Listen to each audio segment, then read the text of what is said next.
podcast is sponsored by Warren, Power Tank, and Medical Gear Outfitters. Did Aaron just go really bad? He went really quiet. Really, really quiet. I think it was just the start of the going live from the music. Yeah, why don't you take two on that one, Aaron? Well, first is your go ahead. This episode of the Off-Road Podcast is sponsored by Warren, Power Tank, and Medical Gear Outfitters. Off-Road Podcast, episode 331, Suzuki Jimny Talk. Night, Aaron calls a muffler shop. Jeremy's actually here. Andy breaks some hearts, and Ben reaches out to Mother Russia.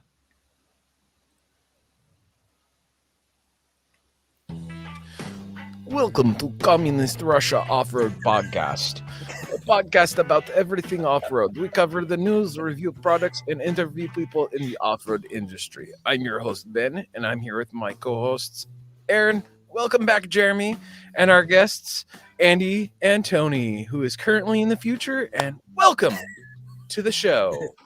Thanks very much, Matt. All right, your fake Russian accent might be just a tad better than your Australian accent, but not by much. Only a little bit. In my younger days, when I'd go to the bar, I would throw on either a fake Russian accent or a terribly fake German accent. Oh. American beer tastes like garbage. And I would just have fun, get drunk, and hang out with people, and it was the funnest time ever. And so, terrible Russian accent. Yeah, in Russia, podcast off-roads you. I was going to say listens to you, but I like that one better. The weekend review is brought to you by Medical Gear Outfitters. What are you waiting for? Are you waiting to have a casualty on the trail? Check out medicalgearoutfitters.com to get straightened out. Medical Gear Outfitters has everything you need, whether you're going out for the day or traveling on a year-long expedition. Head over there to get off-road specific kits that meet all of your needs. And while you're there, make sure you use Off-Road Podcast for 10% off. Well, Jeremy, you're back, man. I am, and you have an echo, man. Is it me? I don't know. I think it was. Nope. Yeah, I'm back. So just recently I had a random horn issue, and I had a random squeak from my serpentine belt. Turns out they're the same cause. Please tell us. I have the AEV aftermarket hood. And so it's got a hood vent up on top. And then it has a plate that you can put over to block the hood vent in the rainy season. So I found out that it was leaking by. So my horn actually lost the nut and fell off and was just kind of hanging or just kind of sitting on top of a wiring harness. And so it was pointed up. So it filled up with water. And so my horn, all of a sudden, my wife was here at the house and the Jeep was out front and the kids were napping, and all of a sudden the horn started going off, and then it randomly stopped. So I just had her pull the battery cable so that way it didn't happen again. And then the squeak has been happening ever since it got rainy here, and I never figured out what the heck it was, what it was doing. So I'm pretty sure it was getting some water onto the serpentine belt, and that was causing the squeak, because I haven't really driven my Jeep long distances, so the water hasn't had a chance to actually evaporate off. So I actually just went ahead and just put a little RTV around the plate to seal it up. So hopefully that's going to keep the water from dripping in and dripping into the engine and causing that horrid squeak. And those are a terrible squeak. Yeah, it's been bad. I kept inspecting the belt. It looks good. There's no wear. It doesn't look like it's, dragging on a pulley anywhere. Cause I was thinking, well, maybe it's not like the normal, when you start up an engine squeak, it's just kind of like a continuous squeak the whole time. Like a squeak. Like it just, as it circle around, it hit it. Yeah. Yeah. And so I was trying to check the pulleys. I was trying to check the belt to see if the belt was wearing, to indicate that maybe a pulley was or a bearing was going out on one of the pulleys. Nothing. And I was just couldn't figure it out until that horn issue happened. And then it was like, oh yeah, I'm getting water in here, so that's not good. And when I opened up the hood, you could see where it was dripping from that little vent. So hopefully the RTV will be enough to fix it. I never ever unblocked that vent anyway. It just doesn't get hot enough here up in the Pacific Northwest. So I don't know. Maybe if I go to Death Valley in the summertime, I'll want to pull that. But if I do, then I'll just clean up some RTV. It's not that bad. I've been seeing some videos on Facebook where people are using like Old Spice deodorant and rubbing it on. I've seen that, yeah. Have you tried that trick? No, I can't imagine that that's good for the serpentine belt. Yeah. I'm of the mindset of I'm not going to put any chemicals on something that the chemicals weren't designed to go on, because you never know how it's going to affect it. For all I know, it's going to become super brittle and then break when I'm out snow wheeling or something. How about you, Aaron? How have you been? What have you been up to? Let's see here. I called around and found an exhaust shop that would touch my truck. I've got some exhaust leaks. I don't know if it's more than one. I know there's one for sure. And it turns out that if you have a vehicle with no catalytic converters on it, and you take it to an exhaust shop, and for some reason the government stops by, they can be fined like $40,000 or $100,000, or I'm hearing all kinds of thousands of dollars. So lots of people don't want to touch my stuff. I found one that would, so that's good. I just need to get it into them so that they can remedy my leaks and probably create the rest of the tip for me, put a couple hangers in. So needs a little TLC in the exhaust department. Nice. Beyond that, Andy broke my heart today. What can I say? So Warren just came out with some brand new 6-lug wheels. The 6-lug wheels fit the Nissan Titan. Nissan Titan brake setup will fit the Frontier, and I was considering upgrading to that anyway. So that helped me solidify my plans. I think I've talked about that a few times. So I reached out to Warren about getting some of the new wheels. Bummer is that they don't come out till February. So I got to figure out what I'm going to do, because in February, this is the bummer, Andy. In February, I've got a wheeling trip mid-February.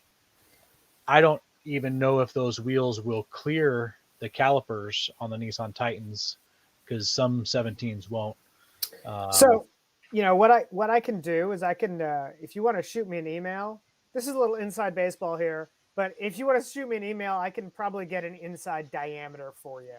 So. Oh, okay, that'd be cool. So if it does fit, and I have enough time to get some tires mounted up, then I'm good to go. If it doesn't fit, I don't know what I'll do, because the tires I'm ordering are for the 17-inch wheels, and I don't own any 17-inch wheels. I can lend you my Toyota 4Runner 17-inch wheels. Aren't you going snow wheeling with us in? No, I'm talking the factory wheels. They're 17s. Yeah. Okay. Are you gonna mount new tires on them? Man, it's gonna be gross having Toyota wheels on my Nissan. Thank you, Andy. Well, hey, Aaron, can you buy a set of wheels and tires and just sell them when you're done for what you paid for? I could, but I'm so terrible about selling stuff. So terrible. Not only do I hate selling stuff, but I just, dealing with Craigslist flakes and all that stuff, I just don't want to do it. So is this still available? Exactly. Yes. And then you need to walk out of the room. Is this still available? And I'll reply back to you in a week. Yeah. And then after it sells, I'm going to leave this ad up here for a month. Yeah. The zombie posts. Oh my goodness. This ad was posted 28 weeks ago. Is it still available? Oh. Yeah. So anyways, so Andy broke my heart with the February thing, but it may still come together. I mean, you saw I did the engine swap like a month and a half before Moab. How hard is it to get tires? How hard is it to get tires on a truck before a snow camp trip? We'll see. So, anyway, so that's what I've been up to. How about you, Ben?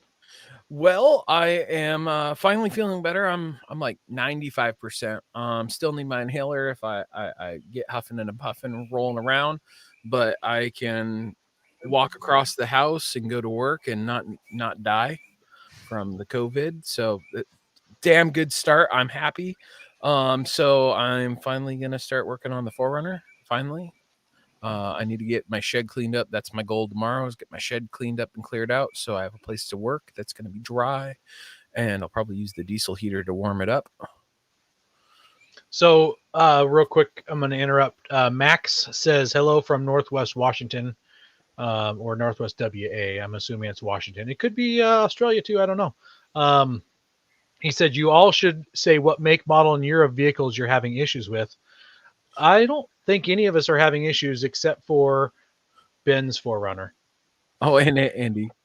Put your hand down, Andy. I'm making fun of Ben in this right now. Oh, sorry. Sorry. Yeah, Ben, So gee. we're all having problems with Ben's Forerunner. Yeah. Yeah. So that 2006 Toyota 4Runner, he just loves give me problems. But so I'm finally getting to work on that. But I did get an email for a pre-order. Bremok.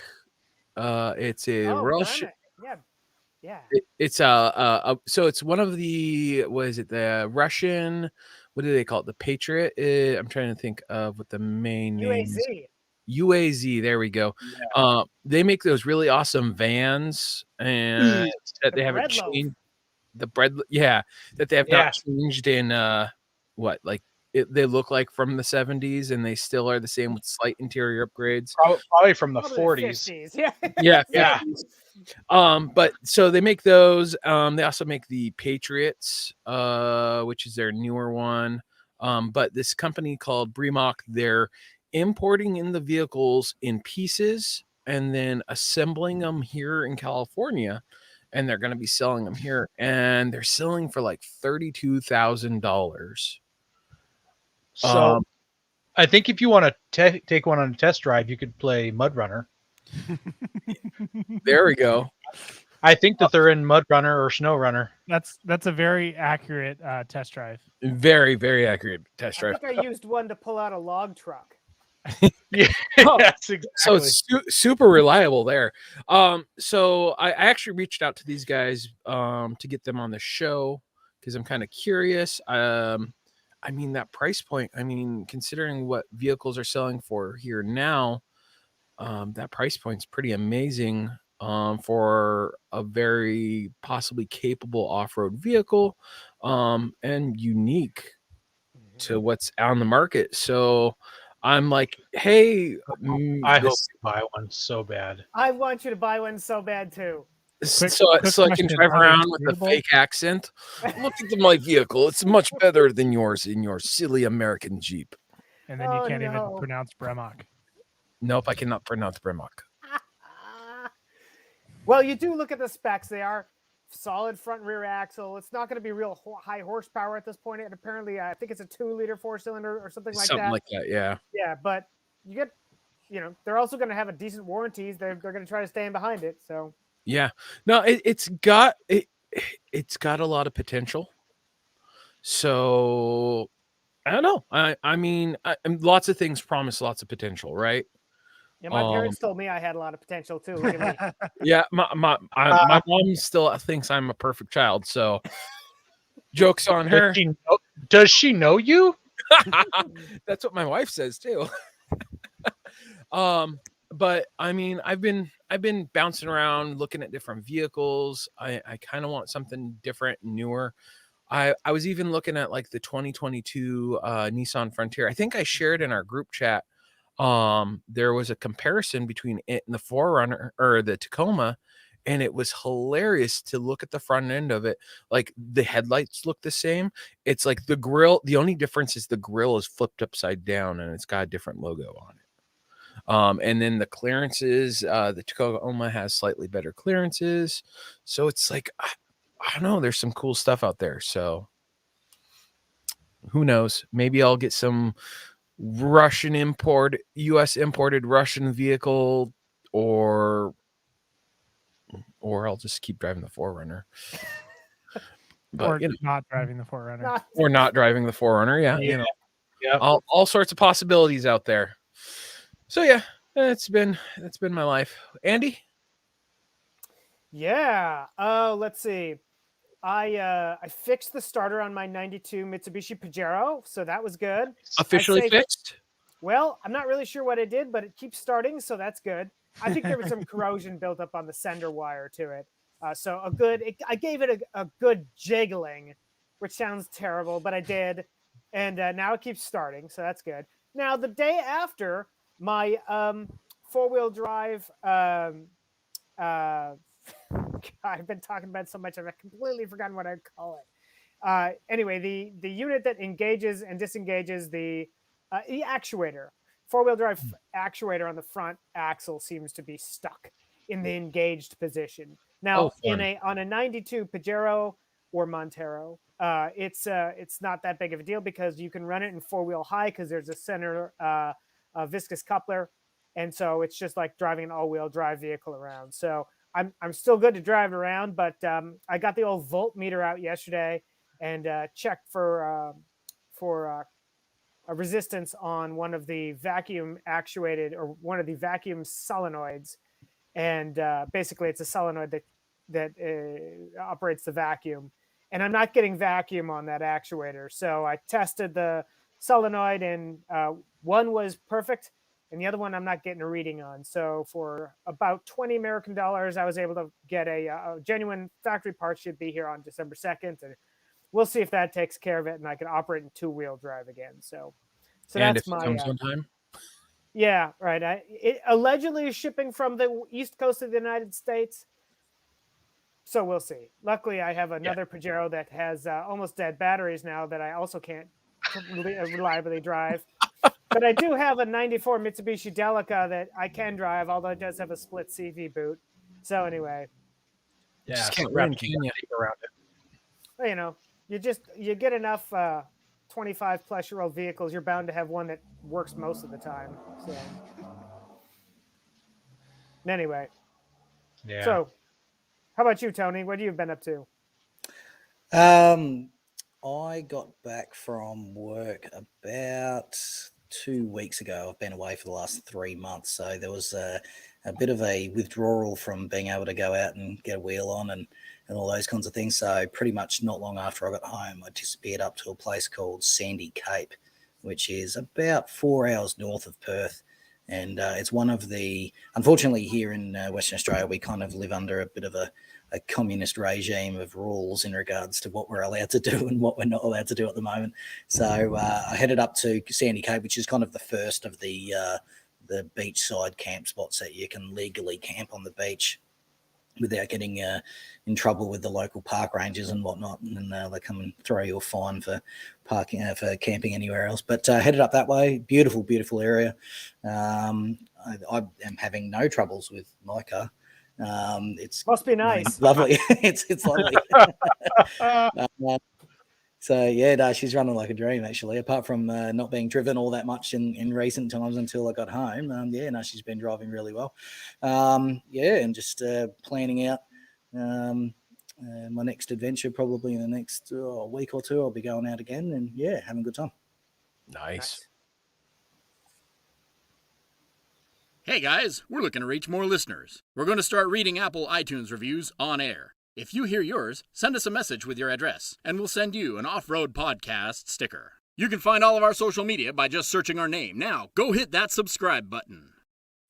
We also want to thank our sponsor, Patriot Patch. Head over to patriotpatch.co and check out their selection of great patches, shirts, cleaning mats, signs, and stickers. You can also join the Patch of the Month Club for $15 and receive a patch, matching sticker, and artist proof each month. Yeah, so we got some patches to show off this week. We're going to just keep showing off these ones that were sent to us for Christmas here. So we've got a Celebrate Diversity patch. We've got different calibers and different suppressors that we want to celebrate diversity with. Nice. We've also got our safe space that we can celebrate our diversity inside of. And that's That's the thread one, correct? Not the This is not the OG one, which is this is a Embroidered. copy of the embroidered version of the very first patch of the month patch, which is highly desirable. So I happen to have one of those.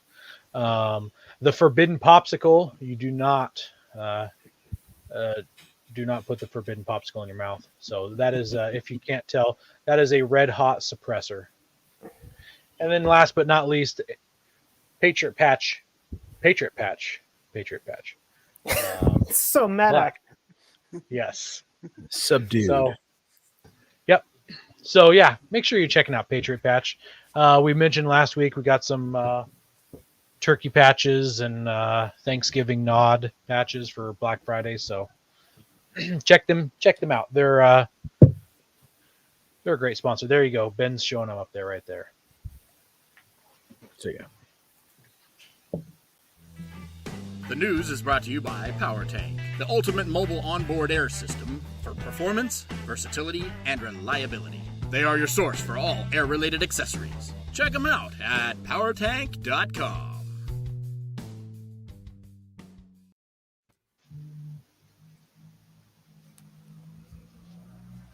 Putting patches on the face.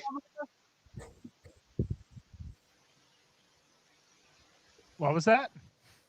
It looks like he was microwaving a pizza or something. He's putting his patches on his safe. Oh, okay. Oh. He's trying to be Safe. all sneaky. No, I wasn't being sneaky. There, you can barely see him right there.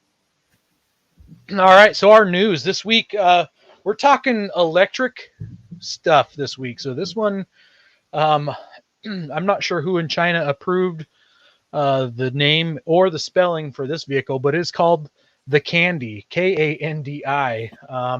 Candy's coming up to the pole, boys. Get your dollars ready. Exactly. So this is the Candy K32.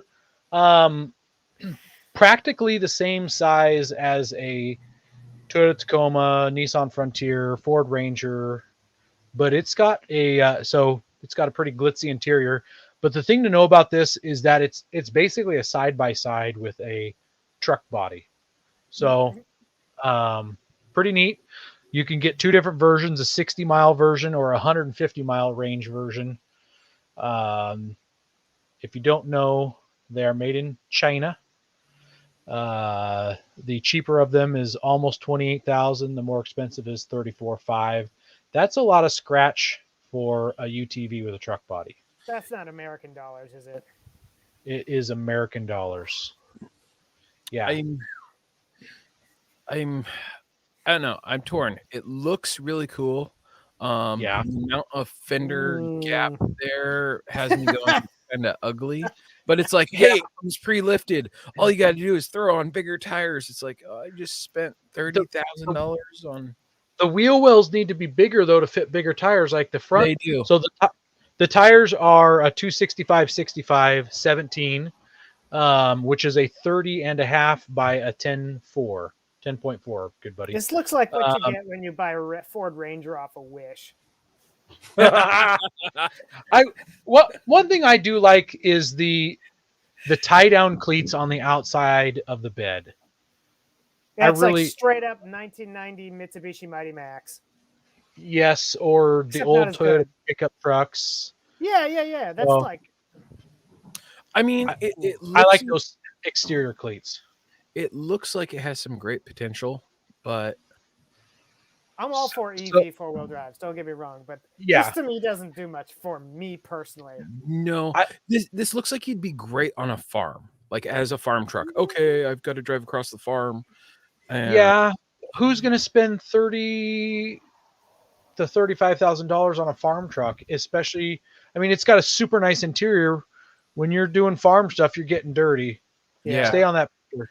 Go back to that front end picture. The front end picture, this one?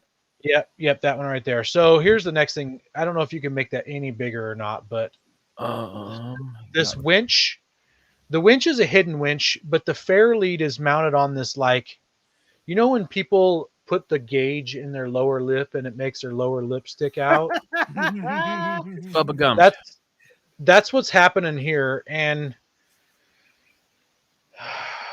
I mean, it just kills your approach angle. It's super dumb. Yeah. No, So- there's definitely some stuff that missed the mark. I didn't realize that this is actually on the Candy America website. Like this is a real thing. I didn't think this was like actually going to be sold in the United States, but it's actually going to be sold in the United States. Yeah, it's the third vehicle that they've Yeah. created for the U.S. market, at least.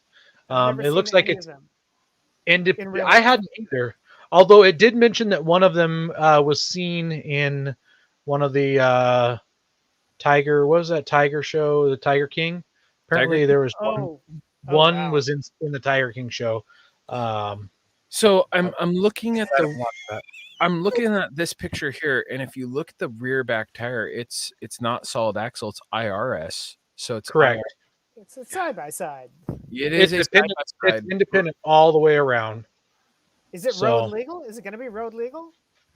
Not No, street okay. legal. So that makes it even harder to swallow this pill because you can't. There's some states that'll let you drive farm vehicles on the road. So yes, but other than that, I don't know. Yeah. Oh, wow. The hits just keep on coming with the Candy here, doesn't it? So Yep. She's leaving the stage because I'm done looking at her. ugh. Yeah. Also, it's all-wheel drive BTW. So that must mean that there's not a transfer case. Yeah, that's a weird one for me. Yeah. So It wouldn't last Let's in talk- Australia, that's for sure. probably not. So our next one here is a drop-in electric axle. Kevin Moore says so is Chinese Roxor truck. Pretty similar. Isn't the Rockstar Indian? Yeah, Yes. but It is a at least Chinese Mahindra's got some- It's a Chinese knockoff of that. Okay. I mean, at least Mahindra has some cred for making some pretty rock solid tractors and Yeah. 4-wheel drive. So. Yeah. Kevin says, "Give me a Russian vehicle over this Wish truck any day." Yeah. Yeah. So here we go. Drop-in electric axle. So you can see here in this picture, it is made. It's a solid axle. It's made for box frame vehicles, body on frame, a traditional truck or older SUV. Most newer SUVs don't have that frame. They've got a couple different power ranges, 120 and 250 kilowatts. You can get the axle in a 1-motor or 2-motor, which I was super excited to read the 2-motor. They mentioned that the 2-motor gives you torque vectoring sure, that gets you around the corners better, but 2 motors also gives you lockers, Yes. it which does. wasn't mentioned in the article. So if you can make them lock together, and do the same thing, that's a locker, even without a locker. So pretty neat to see that. The idea is to be able to drop this into already commercially available trucks or SUVs. You could drop it into fleet vehicles like all those Napa pickup trucks you see running around doing parts deliveries. You could put this into a U-Haul truck or an RV. So Or a Suzuki Samurai Yes. to run super sweet quarter mile times. yeah, Yeah, the only big thing is going to be getting power to those front wheels, and in our world, for the off-road world, you want those some 4-wheel drive here, unless you're doing some weird pre-runner stuff, but it's got potential, right? It's a start. This is a start to the Agreed. future, to where like I know some states are forcing us to only sell electric vehicles after whatever year. So this is a start to, hey, I want to keep my Jeep, I want to keep my 4Runner, but maybe I'll convert it to electric and it be a viable option. yeah. So you can use it with coils or leafs. So you got a couple options there. And they say that the weight of it is similar to a heavy duty solid axle also. Obviously, that doesn't include the batteries that would need to power it, because you're going to need batteries to power it.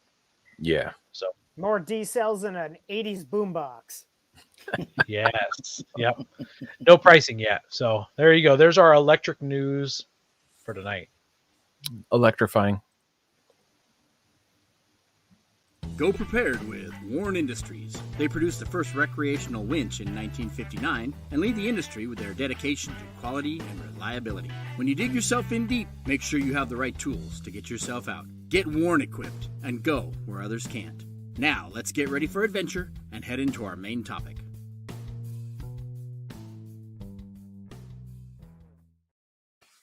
You ruined it. I was going to have Andy do an ad read. Oh, Oh, So I'll have to do that next time. back to the news, because it's still happening here in the comments. Eric says to put one up front too. That's fine and dandy if you don't have to steer. So it'd be good for quarter mile racing. Yeah. What I was thinking though, if you could put two of them in the back of something, so you could have like a tandem drive axle, so that'd be cool. And then Yeah, that'd be Christopher sweet. says use it as a trailer drive axle for an off-road camper. Ah, So like some power assist with a that'd be pretty cool. axle. Yeah, that would be cool. On the trailer. Or put it in reverse, and then you do dual burnouts. Oh yeah, now. Dragging against yourself. Oh yeah, you can have tug of wars with yourself. Oh my God. Who's gonna win? who needs friends when I can battle myself? No kidding. Yeah. Anyway, Well, tonight we've got Tony from the Mighty Jimny YouTube channel. And Tony, if everyone hasn't realized yet, Tony is from Australia. He's from down under. He's from the future, and he's come to tell us what's going to happen because of time differences. But we got to start this off with the Fast 5 facts. So, Tony, new or old vehicle? New if it's a Jimny, old if it's a Defender.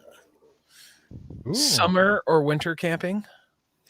We don't really have a choice. So generally speaking, we do have summer that's pretty hot. Obviously, we do have a little bit of a winter, but unfortunately, with our summer, we have a fire ban in Western Australia because bushfires are such a big problem. So winter camping is actually better when you're getting around that campfire. So I'd have to say winter camping. So, just to piggyback off that a little bit, in my curiosity, when you guys have fire bans in the summer, is it complete ban, like absolutely Complete nothing, ban, or yeah. no, Yeah. not even a propane fire? Not even a grinder. So if you're anything that creates a spark, no dice. Wow, crazy. Yeah. Yeah. All right. So we've actually got these signs around the place, and they start at your fire threat level, and they start at high, and then they go around to catastrophic. And it actually says catastrophic on the sign. Wow. Hmm. They skipped out on Smoky Bears, like, oh, it's okay. no, just don't have a fire now. All right. Rock, sand, snow, or mud? I do a lot of coastal stuff, so I'll say sand, but I do enjoy a bit of rock climbing here and there. Go. Favorite vehicle brand? Suzuki, easily. And your favorite tire? I use BFG KO2s. Yeah, so BF Goodrich, they make a good tire. I was running Toyo for a little while, but yeah, BF Goodrich, definitely. Your fanboys there. Yeah. Good. Great minds. I got great KO2s minds. and KM3s, so yeah. Nice. You're a man of variety there, Andy. Thank you. I have one set of Nittos as well, and I do have BF Goodrich advantage controls on my little Toyota car. So anyway, Toyota BF car. Goodrich, my BF Goodrich fan Oh, is showing. The Yaris. Yaris, yep. The Gotcha. super commuter, yep. The pirate car. Yar. Well, why don't you tell us how you got started into off-roading, Tony? So like a lot of guys here in Australia, we kind of grow up around the kind of outback scene, I guess you could say. Australia, especially when I was growing up through the 80s and 90s, we didn't exactly have a lot in regards to theme parks and all of those kinds of things. So generally speaking, it's surfing, fishing, camping, full driving, and that's what a lot of us grew up with. I moved around a lot, like we were saying in pre-show. I moved around a lot with my old man being in the army, and when we moved around, we'd always go to the different areas around Australia. I pretty much lived in every capital city, and eventually, when we settled in Western Australia, we would go up to see family that lived in a place called Carnarvon, which is about halfway up the West Australian coast, it's quite a drive. It's a good 12 to 16-hour drive, depending on how fast you're going, I guess. And up there, we used to drive around my uncle's old 70 series cruiser, all the way through the beaches areas and everything like that, and all up into the dunes. Really good fun. And then pretty much from there, my old man, he had an old 70 series as well, and we used to kind of do a lot of treks down south, and really good fun. Pretty much learned how to drive like that, and eventually I went off, became an adult apparently, and started getting my own cars. And since then, I've owned mainly Suzukis. Cool. And what do you drive now?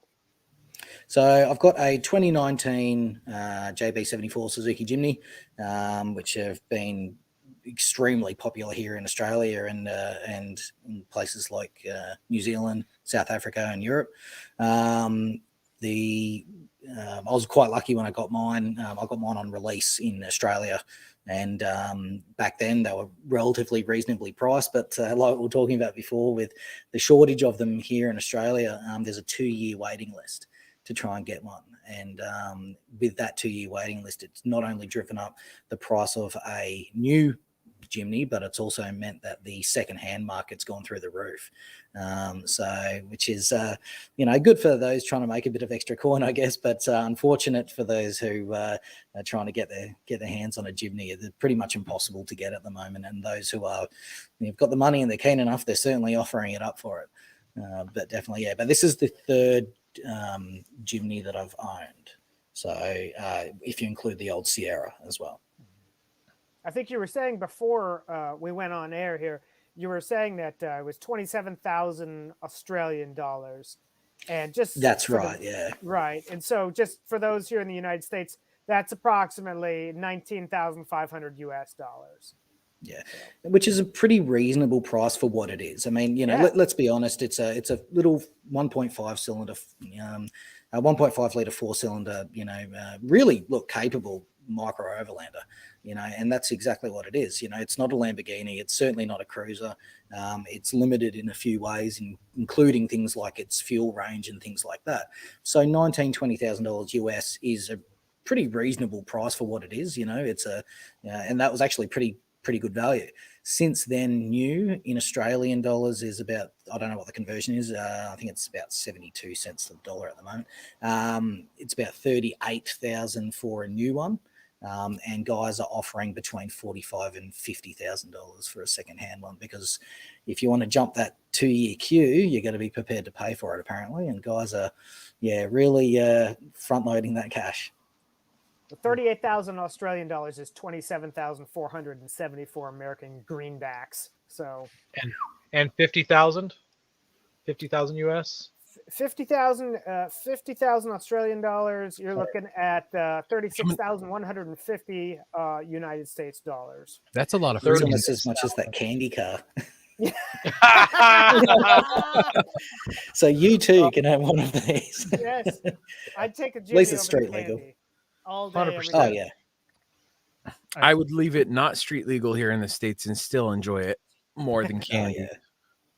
No, but I owned a 2007 model Jimny, which is, I think, a JB43 model, and that was the first of the Jimny era Suzukis that I'd owned. And then there was a Sierra prior to that. It was a mid 80s Sierra. I think it was an 85 or 86, and that looked like a proper 80s retro softback, soft top. It was basically that weird, like tealy blue color with the 80s stripe that went down the side of it, and all that kind of, so that was a beast. That was an absolute beast. So Credit with the sexy talk, Tony. Jeez. oh yeah. So that was but I believe you guys call the Sierra the Samurai over there. And yeah, so that was the my kind of first foray with the Suzuki brand anyway. But ever since then, it's been, pretty much, nothing but Suzukis. And when I saw the leaked photos for this one back in 2018, I was like, I'm getting one of those. And pretty much went down and put a pre-order on about 3 or 4 months prior to their release. And quite funnily enough, when they came to release, they were meant to release on Australia Day in 2019, which is the 26th of January. And anyway, so 26th of January came around and I call up the dealership and he's like, it's not ready. And I'm like, what? Why? What's going on with my car? And he's just like, there's like a little clip or something that they needed to go from the rear view camera into the head-up unit or whatever. And first off, I didn't even realize that they came with a rear view camera because the previous Jimny was about as technologically advanced as a ride-on lawnmower with power windows. And the new one had like all of these new, features and everything like that. But I had to wait 2 weeks in order to for them to get that thing in. And eventually I picked it up. But in that 2 weeks, there was a radio station here in Australia that were doing a thing called the Rumour File. And the Rumour File is like you ring up and you give your rumour of the week to see if you can kind of get on the show. And I ended up winning the Rumour of the Week and I won $500 out of it. So as far as I was concerned, all's well that ends well. I love that green. I really do. Like highlight. It's a safety feature. Safety feature. Definitely. As long as nobody's chasing after you with a tennis racket. Yeah, exactly. Well, that's what they call it, Team Tennis Ball. They've got all the different colors that were available on Team Tennis Ball. But one of the things with it is I'd only ever owned black, white, silver, kind of cars throughout my life. And I thought, you know what, I'm going to go something different here. And I've certainly done that. So, yeah, she stands out, that's for sure. So what is Australia Day? So Australia Day is 26th of January, and it's a bit controversial these days, actually. And it's basically commemorating, I think, the landing of the James Cook over in Botany Bay or something like that over in New South Wales. It's more of it's kind of weird because there's actually throughout the last 121 years that we've been, a nation, federated as a nation. There's been like a half dozen different Australia Day dates, but it's only been in the last kind of 5 or 6 years that it's become a problem.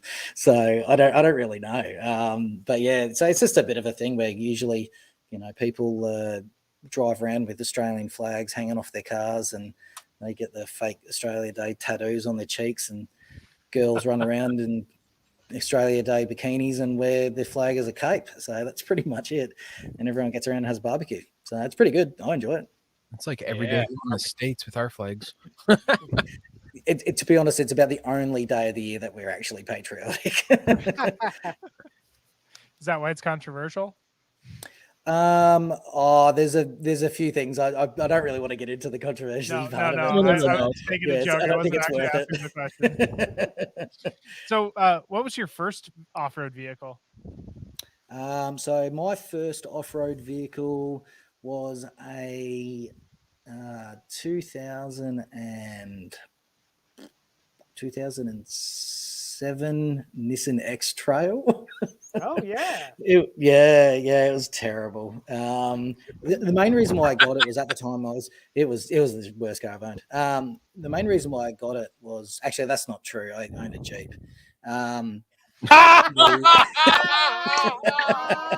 Yes. Oh, that's great. Actually, there's a story about that Jeep. But one main reason why I got it was at the time I was really deep into the whole mountain biking scene, and I needed something that was able to get me out to the trails and everything like that. So I got an X-Trail because it kind of suited the needs at the time, and I wasn't really deep into the full driving thing until kind of a couple of years later when I started. Unfortunately, my first part of my naval career, I spent pretty much all of my time deployed, and I spent, time up in the Middle East and, and everything like that. So I was always away. I didn't get that much chance to go camping and full driving and all those kinds of things until probably the last maybe the last kind of 6 or 7 years. That's really when I kind of got into it, much harder. But but then I had the Jeep, and unfortunately, the Jeep was, that's similar to my old X-Trail. Mine was black, but that's pretty much it. Yeah. So for people who aren't tuning in and watching this video, the X-Trail looks like a Subaru Forester or a Jeep Patriot size cute ute kind of a thing. Yeah, it's about that size. They're basically like a medium small SUV. Very popular amongst the the young family types and everything like that, and the really good on the beach actually. Not bad on soft sand and everything like that. But then I had the Jeep, and unfortunately the Jeep was terrible. We're using it as a fan. It was a Cherokee. It was terrible, and it was based. We bought it as a family car because for some reason at the time I thought it looked good, and we took it to a place called Margaret River one day, and when we went to leave the place that we were down there, went to start and nothing, just dead. And what year? we got that was a 2016 model. And so a newer Cherokee. Yeah. And anyway, pushed the go button and nothing. And now this happened in 2020, early 2020. So the COVID thing was kind of all going on and everything like that. And we'd only just opened up areas that we could once again travel around our state. So we were trying to get home. And this car had died on me, and the roadside assistance guy came out, plugged his little computer into it, and he's just gone. He goes, "It's dead." Yeah, that's it. And I'm having flashbacks. He's plugged his computer into it, and he's like, "Mate, this thing's dead. It's cactus. None of the modules are talking to anything in the car at all." And I'm like, "Oh no!" And I could just tell what it was going to be. I could just see the dollar signs ringing up as Jeep slowly wrangled every last cent from my bank account. And so we ended up having to get it towed roughly 4 hours on the back of a truck back home. And when I got back home, I jumped in it. We managed to push it into the garage. In the morning, I got in and I started it. And I'm like, it starts. So I drove it straight to the Mitsubishi dealership and traded it in for a Pajero. Yes. And I still got 17 grand for it. So I was pretty happy for that. So now by the time for the actual handover, I was like, hot potato the keys over to the guys. It's your problem now, buddy. But yeah. So, but it wasn't, I'd still had I'd the Jimny by that stage. So I still had the other car just in case, but as you can see by the size of it, it's not exactly the family hauler. So yeah. Well, this is my favorite question to ask. What is your most embarrassing moment on the trail? Most embarrassing moment on the trail would be taking out my previous Jimny the first time that I'd ever gone out with that car, and it had the little electric selector for four-wheel drive and four high, four low, and I didn't really kind of understand how it worked, and I couldn't get it into four low because I was driving along, and you've got to stop, and put it into four low, and I hadn't had like that iteration Jimny because the previous Sierra was a little mechanical lever action kind of situation. So yeah, driving around and the guys are like, what are you doing, man? You're flying through everything that we're doing and you need to slow down and actually pick some lines. And I was pretty much, the car was going all right. But then once I worked out exactly how to use the vehicle that I'd owned for 6 months, the guys were like, man, you don't even know what you're doing with this. And I kind of felt a bit embarrassed, but it was more the fact of I didn't ask the question prior to, and if I had have just asked the question prior to from some of the other Jimny guys, then I wouldn't have known, but that's probably one of the reasons why I started down the line with the Mighty Jimny YouTube channel and all those kinds of things is that I actually quite like making the embarrassing mistakes now. And if I can make those mistakes and then kind of tell everyone about it, then I can actually then go on and kind of do a bit of education about it as well.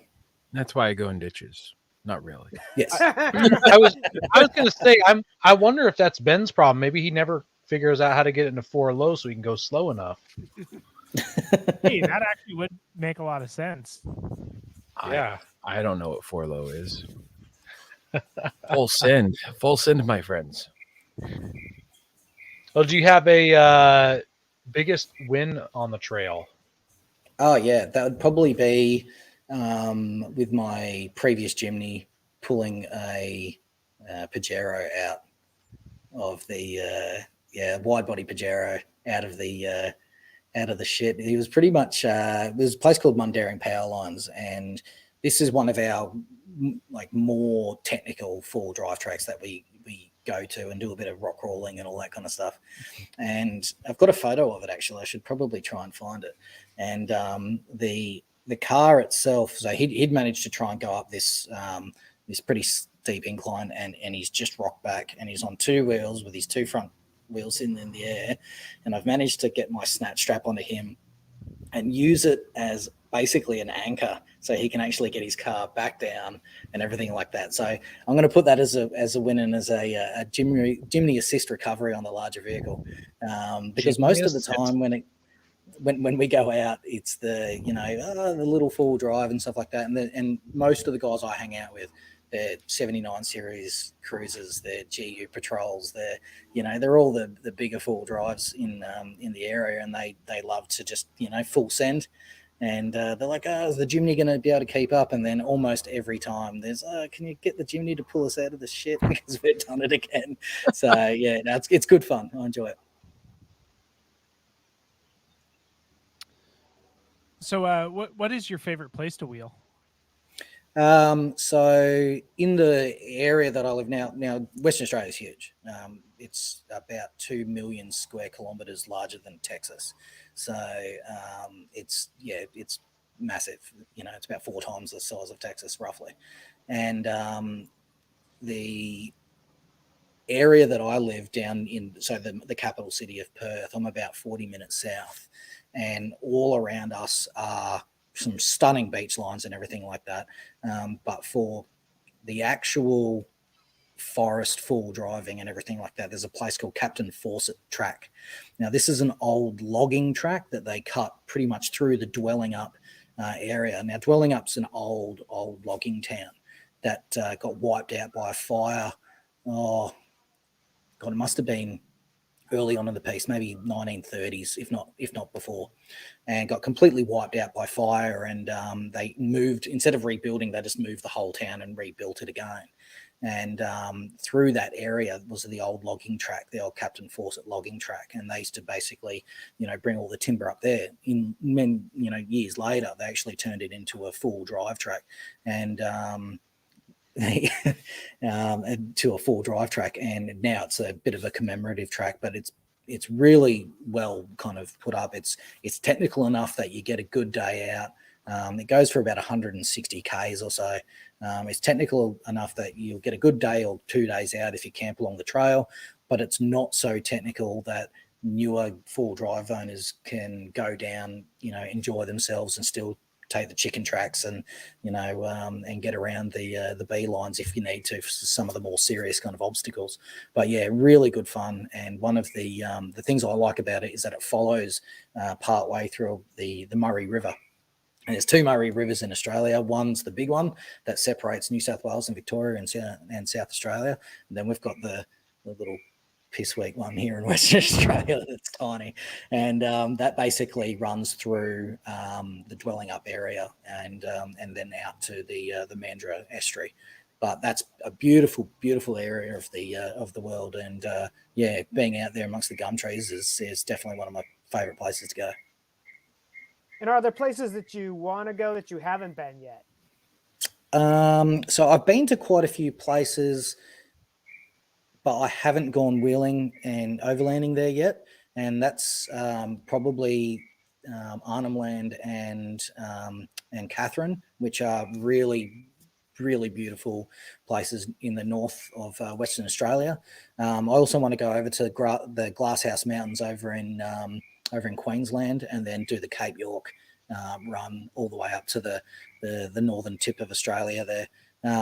In the next little while, I'm organising a run out to Steep Point, which is the most western part of Australia, which is going to be a good little run. And so looking forward to that. But in the very near future, so that's going to be like next year sometime, but in the very near future, we're going to do a run down to a place called Warren National Park. And I haven't driven it yet, but there's this dune there called the Calcup Hill. And they used to call it the Widowmaker, because guys that would go down it and go fishing and everything like that for the day, there was only two ways to get back. One was to cross over the Warren River and then go that way. But if the river was running too hard and you had to come back up the hill and you couldn't make it, they used to call it the Widowmaker, because your wife would be waiting for you while you were fishing there for the rest of the weekend. That's not it. But it goes for about 1.5 km. It's a huge, long sand dune, and all up one side of it, there's advertisements for four-wheel drive recovery vehicles and all those kinds of things, because it's quite regular that people get that do their dinner on that hill. Know their customer. Oh yeah, definitely. So, what is micro overlanding, and what are some of the pros and cons to it?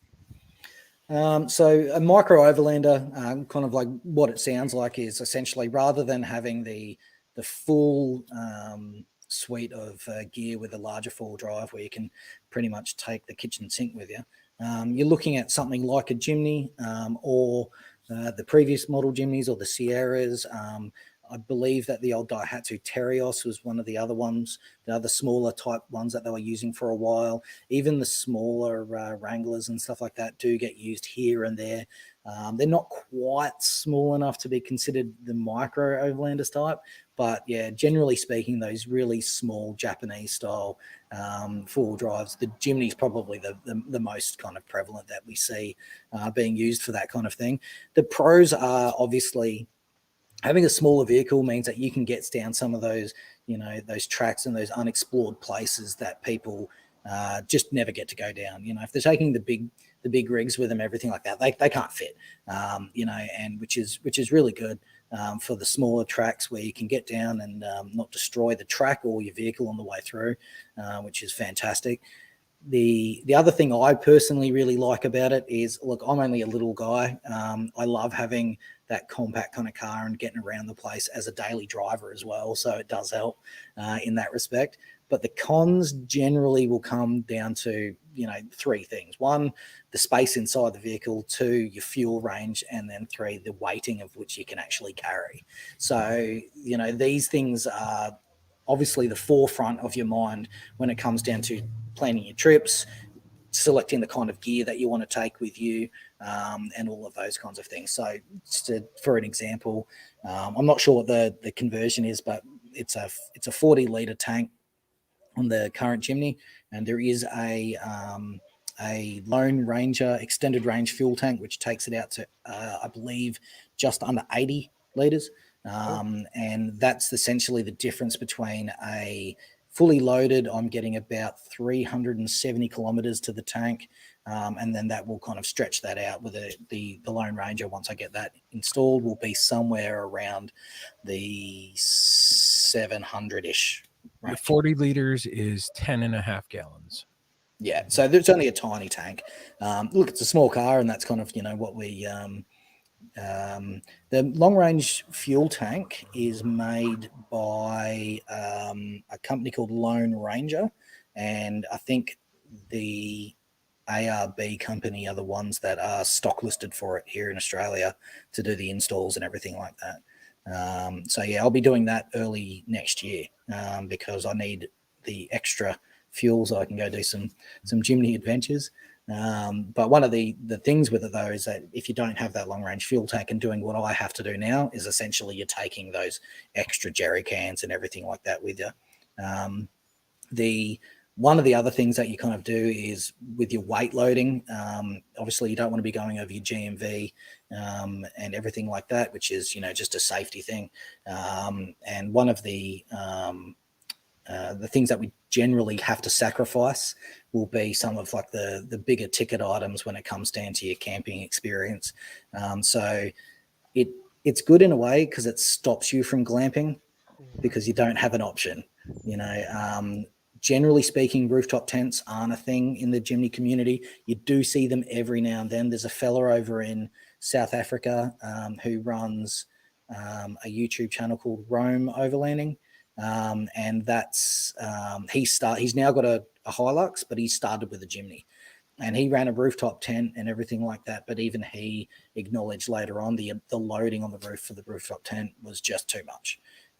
There's another fella called Geordie Jimny in the UK, and he runs a rooftop tent, but he doesn't run anything else on the roof at all. And I think he's like right on the limit of what his roof loading is. He also doesn't really do full-on off-roading or anything like that, like I do here in Australia, which is, makes it probably a little bit safer as well. But yeah, so there's those kinds of things. Yeah. I can tell you, as somebody who owned a 95 Suzuki Sidekick, or a Vitara, as I believe as they are in Australia. Mine was a soft top, so we weren't going to put anything on the roof, even though I had a roof rack. So we had a small trailer. We actually had a rooftop tent on the tiny trailer, a real lightweight trailer. But we had a Suzuki Jimny for when I went to Iceland in 2019. We rented a Jimny, and we camped throughout Iceland on the ground. So it's okay, by the way. It's okay to camp on the ground. Anyway, but yeah, it became apparent that these are micro. These are smaller than the Sidekick or a Vitara. We had to fold the rear seats in that Jimny down. Although I don't know about yours, but if it detects there's any load on the seat, even if they're folded down, we were getting a buzzer because it thought somebody was sitting in the back seat and not putting their safety belt on. Yeah, so I disconnected that. Yeah, okay. We had to connect. We disconnected the seat belts. So yeah. So I do the same thing in mine. I've got the seats folded down, and I've because I still, even though I've got a drawer system installed in the back, I still take the drawers out now and then because they've just got a quick release clip that I've set up on it. And I'll take the drawer system out so I can use those back seats if I really want to. It's very rare that I do, to be honest. But once again, like I said, it's my Jimny set up as that solo Overlander kind of situation. I'm not taking anyone with me. If I do, it's one other person in the front passenger seat, and that's very rare. Generally speaking, if I go, I'll go with a group of people and they've got their own vehicles. Mine's not the car that you want to be getting a lift in. It is pretty much, that solo Overlander kind of situation, which is, look, I really quite enjoy it. I do a lot of solo camping anyway, which is great fun, and it's a good way to kind of get away from it all.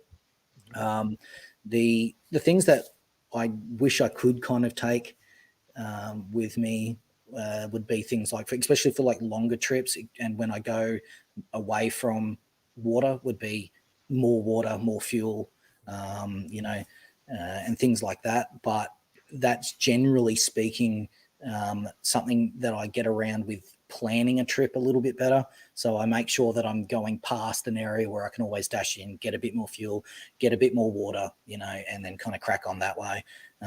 When it comes down to every other thing that I take for, cooking and even showering, I've got a cool little USB shower thing that I use as a bit of a backup if I'm not near a freshwater river or lake or something. Generally speaking, I can get around it. I just use the smaller version of things. I don't have a giant, Dutch oven cook pot. All I've got is my smaller one that I take with me. That's good enough for myself. I don't take, I don't have an espresso machine. What? Things like that. I don't have the drop down projector screens or anything like that. I mean, for the most part, it means that I lose out on that hardcore glamping kind of setups that some people might run. But for the most part, it means that everything tends to be a little bit more specific for the actual for the trip that I'm doing. Do you carry a fridge? Yes, I do. Okay. Yeah, it's only a small one though. It's only a little 45 liter. which is, it's not huge, but it's enough that if I'm doing a multi-day camp, I'll fill it once and that's it, so it's not too bad. And like I said, it all comes down to the trip I'm doing. If I'm going fishing, then the rods come and other stuff doesn't. If I'm not going fishing, the rods don't come. If I'm not going anywhere where there's potential for a fish, it's just stuff I don't have to take. Mm-hmm. I can tell you that when we had our Suzuki Samurai, our sidekick, and even our two-door short wheelbase Pajeros that we have now, we learned a lot from the motorcycle crowd, what they would do, because they don't have a lot of space either. So, finding camp chairs that pack down real small, or you just kind of have to learn to be minimalist when you have a small rig. This is it. Exactly. There you go. Yeah. And one of the things that I have noticed in recent times is guys, especially the old Goldwing motorcycle tourers, they use those small tote trailers, and guys are actually in the Jimny community are starting to use those as like a micro camp trailer, where they'll essentially, if they really want that rooftop tent, they'll build it onto top of one of those little tote trailers, and they'll do it that way, which is a good way of getting around it if you're really, that desperate to get into a rooftop tent. Yeah. There's a guy in one of the Facebook groups I'm in for the overlanding. It's like overlanding for the poors or something like that. And he drives a smart car that's like lifted, and he has like a little trailer for it, and he overlands with it. Supposedly, I haven't seen pictures of it, but it's like I get the whole idea where you've got like this little trailer with a little tent on it, just big enough for you. And it works out well. The guys that are doing these kinds of things, they're able to carry, like I said, a little bit of extra fuel, a little bit of extra water.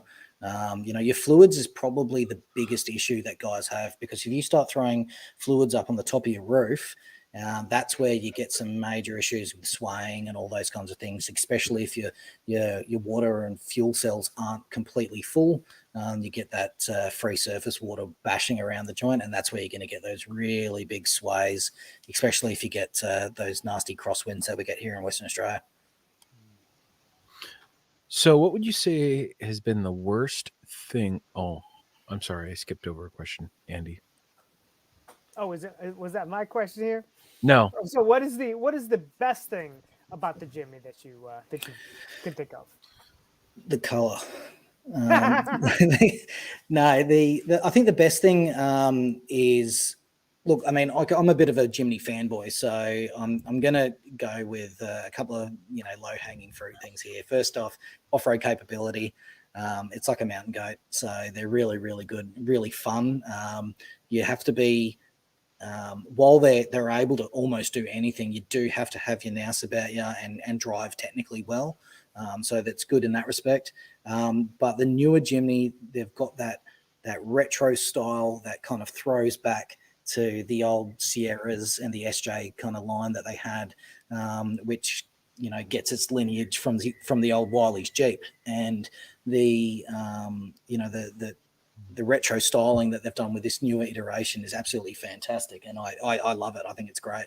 Apart from that, though, I think the biggest win when it came down to the newer vehicle, it wasn't that it was any better off-road. It's actually more the fact of it's now better on-road. There are a few small things that they've done during this time, which is the what they call the all grip system, which is basically just the basic kind of off-road traction control kind of situation, like a faux locker situation kind of there, and which is really, it's good and it makes it a better off-roader, but more so it's got those better features on road. It makes it more comfortable. You've got a few mod cons in regards to things like your infotainment system and your cruise control. I mean, who would have thought Jimny ever came with cruise control? Like I said, the previous model was a ride-on lawnmower with power windows. The air conditioning sometimes worked, and that was what it was like. It was just a little buzz box that you would get around, and you'd take it out bush and you'd give it a hiding, but this one, she's definitely got a few more features now, which is good. For people who haven't actually seen one of these, even on the inside, there are cues that go back to that early Samurai or the Jimny. Even like the gauge cluster looks a little bit like the old Samurai or Jimny, stuff like that. Yep. It's so good. And the one we had in Iceland was the all grip, and it was not only great off road, but it was surprisingly compliant on road. We weren't generally going faster than 100 kilometers an hour, about 60, 62. But with 100 horsepower, the slick shifting 5-speed manual, and it was comfortable. Like, this thing had heated seats. I'm like, in a Jimny? So anyway, It's good. Well, what would you say that is the worst thing about the Jimny? No reasonable highway gear would probably be my complaint. It's got a very, very close ratioed gearbox anyway, because obviously it's more designed for that off-roading kind of stuff. And when you go down into your low range gearing and everything like that, it really comes into its own. But when you're actually trying to get to where you want to go, doing it at 100k an hour or 110 on the freeway down here, she's screaming at about 3,500 RPM, and that's just too high. You're consuming fuel like you wouldn't believe, and you're also really putting the engine under more stress than it needs to be under for those longer periods, because that's when you're going to be traveling, at that same speed for potentially 4 or 5 hours, before you get to your next town or whatever. And that's a lot, So if it had like a 6th highway gear, just to bring that down a little bit, that would be fantastic. I'd like a tiny bit more range out of the tank if possible, and that's what I'm getting the solution of the long range fuel tank for. But definitely that highway gear. If anyone that I've got, I think, close to 200 people in the West Australian JB74 Jimny group, and if you ask all of them, their biggest complaint, it's not that it's small, it's not that it's any of those things, is that it doesn't have that 6th highway gear. They bought it because it was small. That's exactly right, and that's the thing that people forget, is you're not buying a Jimny because it's fast. You're not buying it because it's able to carry your golf clubs. You're buying it because of what it is. It's a little compact 4-wheel drive that can go almost anywhere, but at the sacrifice of a couple of other things. That's what's always confused me about some of the people in like the Jeep groups and the Toyota groups and truck groups. They're like, but my fuel economy sucks. It's like, you bought a giant vehicle. What you expect? yeah, exactly.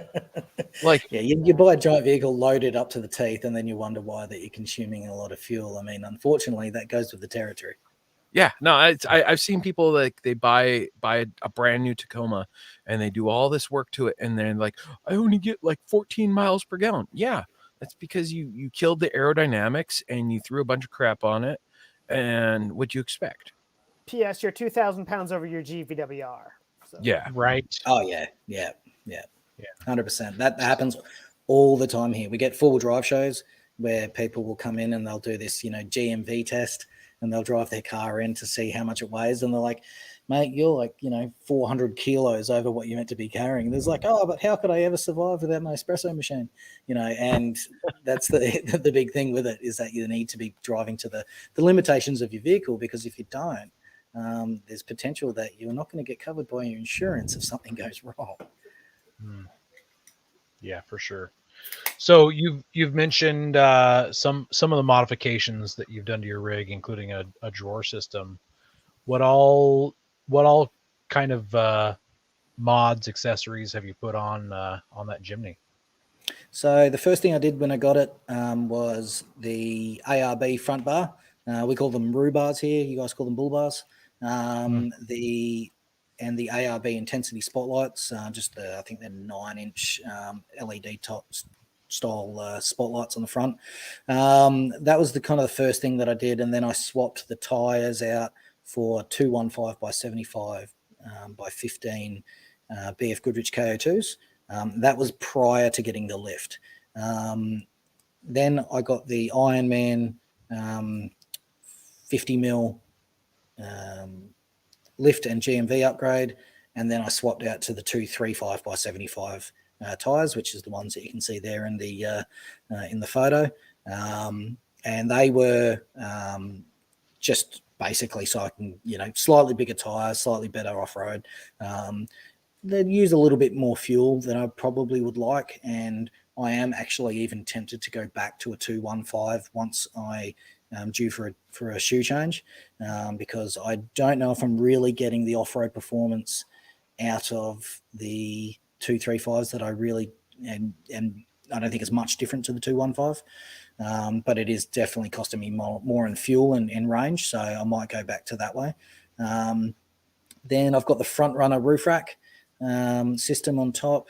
Now, the reason why I went front runner and not any of the other brands is mainly the off-road load rating on the front runner was a better choice, and the gutter system on the Jimny meant that I didn't really have many choices to begin with anyway. And I think the only other one was Rhino rack, and I didn't really want to go a Rhino rack at the time. These days, there's a few other options out there. I believe ARB make one, which is pretty good, and it's a little bit lighter than the front runner rack. And I believe there's a company in South Africa called Easyon. They make a pretty good rack too. As for the awning, I put a Rhino rack Batwing compact on there, and this is probably one of my favorite things that I've done to the car so far. The 270 awning stretches all the way around. As you can see in a couple of these photos, I actually marry it up with my my swag setup that I've got, and everything like that. And one of the good things that about that Rhino rack system is they do come with quite a few different like accessory sets and everything like that can actually zip onto the edge of it. So if you want to create more of a windbreak, or if you want to try and enclose that area a little bit more, then you're able to do so. So yeah, they're quite handy there. I threw 4 Nylite light pods up on the roof rack, just as a bit of extra lighting, and more of a placeholder for the future.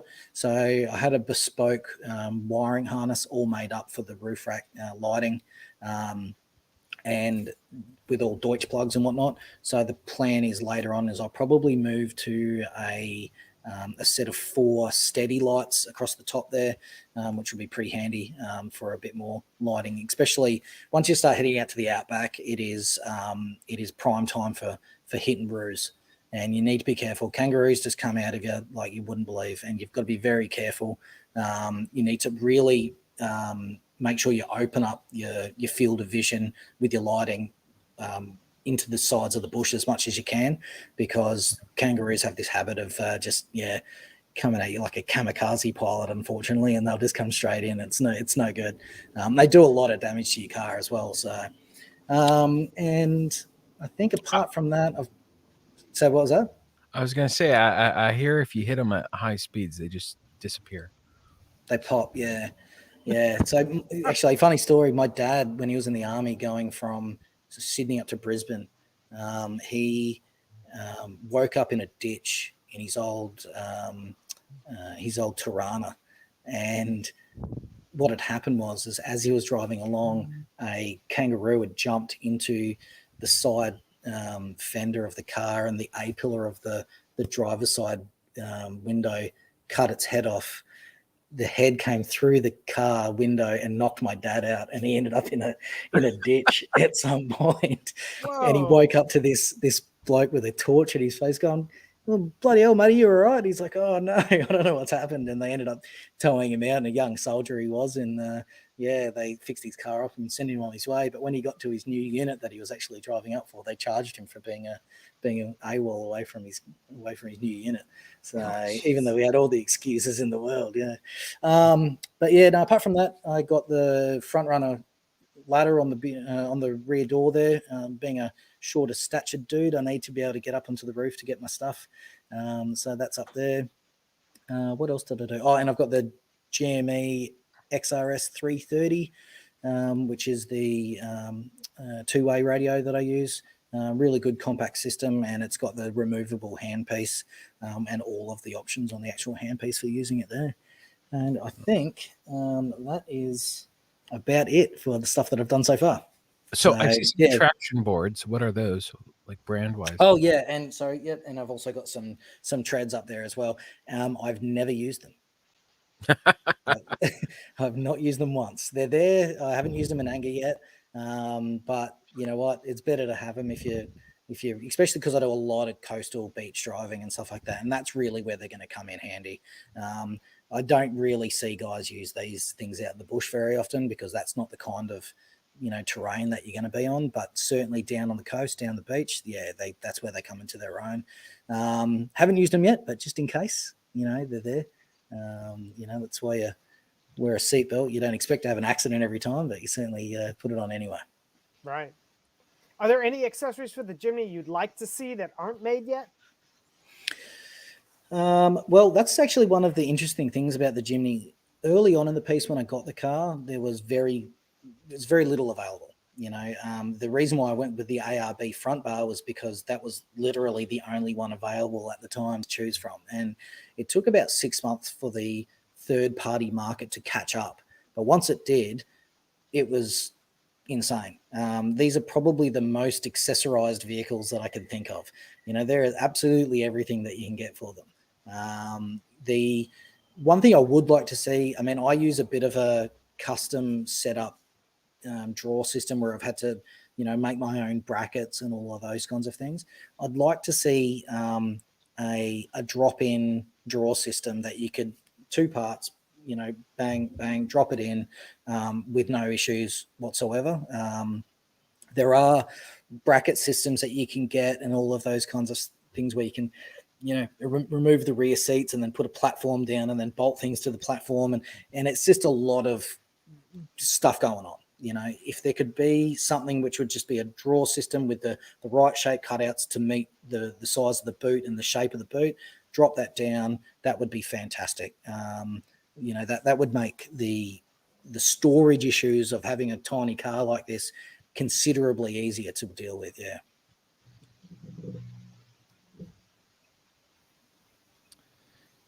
Are there any mods that you wish that you could do, but you can't do because you're in Australia? The gun rack. It'd be nice. That'd be cool actually. No, not really. There's a few things that I'd like to do in the back. There's these Molly type panels that you can get that go over the back windows. But unfortunately, because of the way that they're designed, they actually cover up the skirting airbag position. And that's against the law in Australia. Technically, we're not meant to remove our rear seats. If the car comes with rear seats and you remove your rear seats, by rights, that's actually that could wind you up with a defect notice from the police because you're moving away from the standard without an approval, which is it is a little bit of a nanny state like that, unfortunately, which can be quite frustrating. But so if I could, I would certainly get rid of the seats. If I do use them every now and then, but I'd get rid of the seats. I'd set it all up and everything like that. But because of the certain regulations that we've got, it makes it a little bit harder. That and a gun rack. I was in Australia in 2016, I think it was, and I noticed I was in Newcastle, but I noticed a fair bit of 4-wheel drive. A lot of it seemed like everything had an awning on it, but Australia has pretty strict regulations in terms of like the largest size tire you can run, and doesn't everything need to be approved by an engineer? That's correct. Yeah. So there's a strict set of rules regarding how high you can actually jack the car up.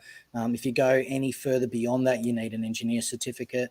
If you have things like your tire width, tire size, even lowering the car for those guys that are into their rice burner kind of things and everything like that. They want to, back when I was 19, the guys would dump these cars down onto the deck. But the thing is, if you go below a certain point, that requires an engineer certificate. Engine modifications. So if you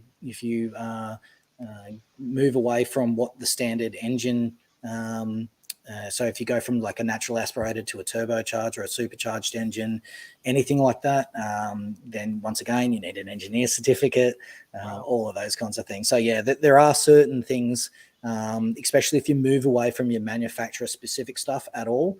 Yeah, you're most likely going to wind up requiring an engineer certificate. Now, not everyone does it, and not everyone gets caught, but people do, so it is what it is. Got it. It's a risk you're gonna have to take. It is, yeah. So if you do see them though, right? So one of the big things as well is where you get the cars and your tires poke out further from your fender, then everything like that. So no go. That's you want a yellow. We call them canaries or yellow stickers. So that's a defect notice by the police. What they do is they pull you over if they go, no, not happy with that, and then they'll yellow stick you. So they'll put a yellow sticker on the passenger side of the windscreen up in the top corner, and you've got 14 days or 21 days to rectify that defect notice, which means that you have to then take your car over the pits and everything like that. Is an engineering certificate hard to get or high priced? Yes and yes.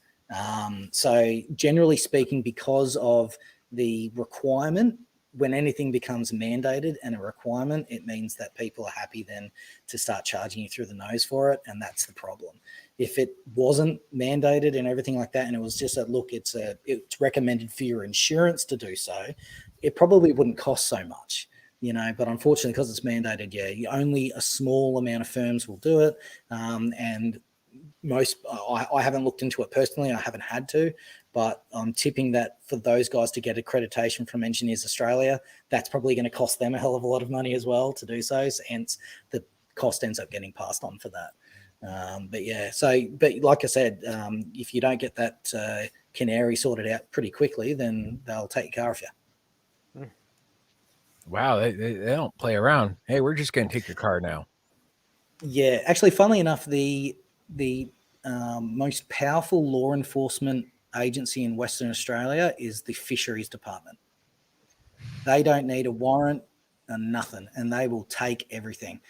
Your boat, the car you use to tow it there, the house that you stored the fish in, the whole lot. They'll take everything, and they don't need a warrant or anything, mate. I'm telling you, if there's someone that you don't want, if you don't want to get on the wrong side of any department in Western Australia, it's the bloody Fisheries Department. Whoa, Wow. Noted. Yeah. It sounds like the ATF here. They'll just burn your house. Yeah. Shoot your You know dog. what? It's exactly the same thing. Yeah. Well, where can our listeners find you, Tony? So I've got my Instagram page, which is The Mighty Jimny, and the main one is my YouTube channel, The Mighty Jimny. I think I've just released my 17th episode so far. I've only been at it since the start of this year, and I've been away for 7 months of this year, so I'm pretty happy with the way that it's taken off so far. The next 2 years, I'm going to be running around the place all through Western Australia and doing some pretty fun adventures. And I'm also going to be rebranding the channel in January. So you guys will hear it here first because I've bought a 14-foot Stacer Tinny that I'm going to name the Mighty Tinny. What? And Yeah. a Tinny is a boat. Yeah, What's that can you? American? What's that in American? There's a boat. I assume? It's a it's a dinghy, a boat. It's a 14-foot tinny, and basically doing river camping and everything like that. So I'm trying to kind of explore different ways to enjoy the beautiful state of Western Australia, going up to the various river systems that we've got, throw the swag and my esky and everything into the tinny, and then disappearing up the river, which will be pretty good fun.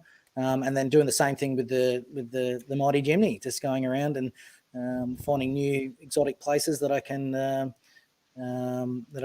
take the car and enjoy it. Kevin's asked, "What do I mind sharing? What I do for work?" I'm a marine engineer in the Royal Australian Navy. So yeah, I've unfortunately had to spend about put a rooftop tent on the boat. Spent about 7 months of this year away, mostly in the South China Sea. And unfortunately, it does keep me away from my adventures a little bit throughout the year, but it's it's honest work, and yeah, it's good fun. Yeah. Pays the bills. Fight Does- fight it those does. pirates, right? Fight the pirates. The Yaris drivers. Hey. Whoa! Wow, Andy's getting slaughtered tonight. Wow. Yeah, God. I thought that Pajero bond you and I had was something, but maybe not. yeah. No, the Pajeros are a great car. Great car. Well, we do want to thank everybody who listens to us weekly and those who stick around when we run a little long. We appreciate you guys out there. We love your comments. If you're listening to this on the podcast, maybe check us out live on YouTube every Monday night or on our Facebook page. You can be part of the comments and ask questions, and yeah, it's a lot of fun out there. So we really appreciate you guys. God bless America and Australia too. Don't Cheers, forget to mate. visit Bye. Patriot Patch and join the Patch of the Month Club. Check out our Gaia affiliate link for up to 40% off. Also, don't forget to head over to Warren and Power Tank to see all of their great gear. We are a proud part of the Firearms Radio Network. Got a question or comment? Send it to us through our webpage at firearmsradio.tv or through our social media channels by searching for Off-Road Podcast. Also, you can listen to us live at overlandradio.com, Mondays at 7 p.m. Pacific. When off-road, please remember to have fun, tread lightly, be safe and courteous, and thanks for listening. And if you're ever interested in coming on the show, like Tony here tonight, message us